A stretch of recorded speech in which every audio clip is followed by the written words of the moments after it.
Good morning, everyone. I'm sorry, I'm still not over that Carolina win last night, so you guys are probably going to see me just like smiling to myself as I talk. But thank you, Jake, for that introduction. As Jake mentioned, my name is Mahogonay Monette, and I'm a sophomore from Los Angeles, California. This summer, I had the opportunity to travel to Tanzania, a country in southeastern Africa, and work with Students for Students International, or S4SI for short. Students for Students International, is UNC's oldest student-run public service organization that a fellow Morehead-Cain scholar started 10 years ago. Before I decided to go to Zanzibar, I struggled settling on a program and location that I truly loved. I knew from my previous summer on Outward Bound in Maine, sailing and working on community service projects, that was the moments from the summer that challenged me that I really appreciated the most. Therefore, my goal was to leave the country for the first time. However, I did want to maintain a little bit of familiarity with my surroundings and the language, so I set my sights on Latin American countries. From Ecuador to Bolivia, if it was in Latin America, I probably debated going there. However, with the help of a fellow scholar, Mi-Ling Liu, I realized that the overlying theme of all the programs I was interested in was women's rights and education. Luckily, Mi-Ling Liu was a member of S4SI, and she told me about their delegation program. The mission of S4SI is to increase educational opportunities for women throughout the world. Students for Students International's operations are all completely run by students, from raising money through our annual auction to choosing the scholars. This past summer, I served as a delegate for 9 weeks, selecting the newest class of members. Our goal was to select from the brightest girls in Zanzibar that demonstrated financial need and offer them a full-ride scholarship, covering things like transportation, uniform, and textbooks, which a lot of girls didn't have access to.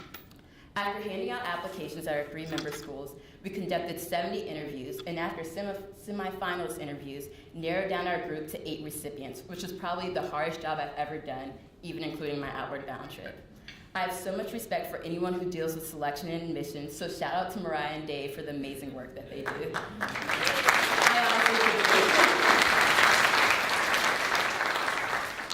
After selection, we also held workshops for the girls covering psychology, business skills, and tutored in English, physics, and chemistry.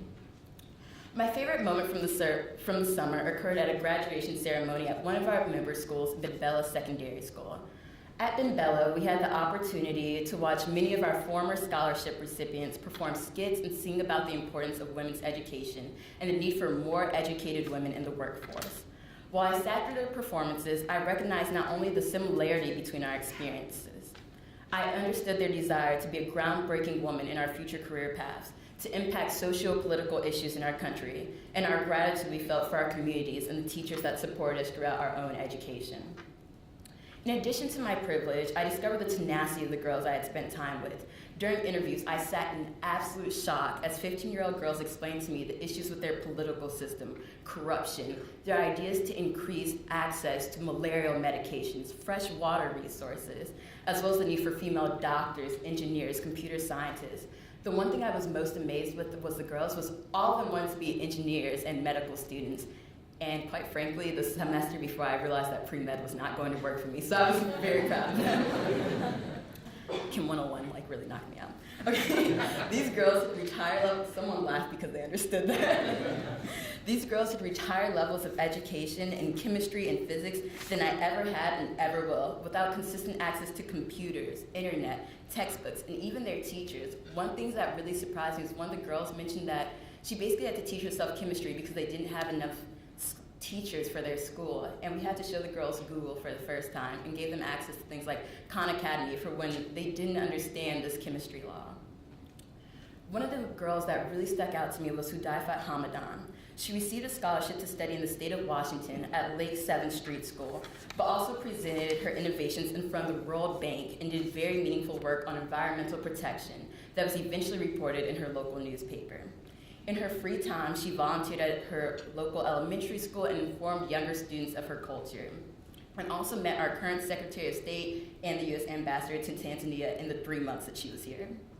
I met Hudaifat at S4SI's annual auction, where she presented a speech that moved the audience and myself to tears due to her powerful speaking message and presence.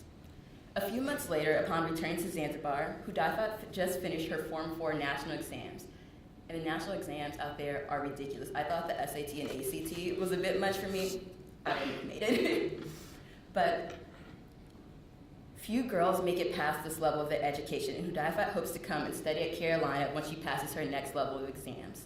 It's the story of girls like Hudayfa that continue to inspire me and motivate my current work in S4SI.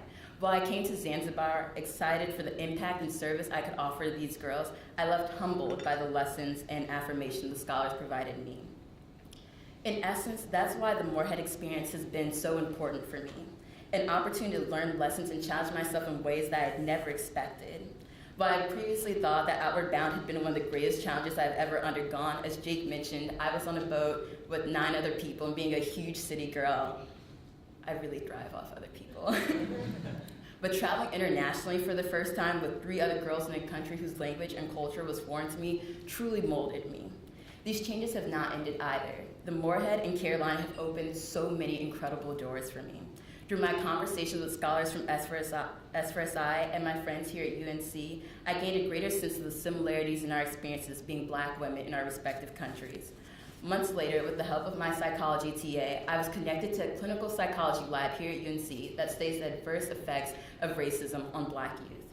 Together, these 2 experiences led to my research I will be conducting this summer on the mental health of Black women that is dependent on their institutions. I never imagined I would have these opportunities or interests, but they have undeniably changed my life. I remember sitting at this breakfast 2 years ago, worried about my interview and thinking that I was going to be pre-med, and I'm so glad of the place I'm at today. I'm so excited for the journey that you have all begun, and I hope you all enjoy finals weekend. It is my pleasure having the opportunity to speak to you all.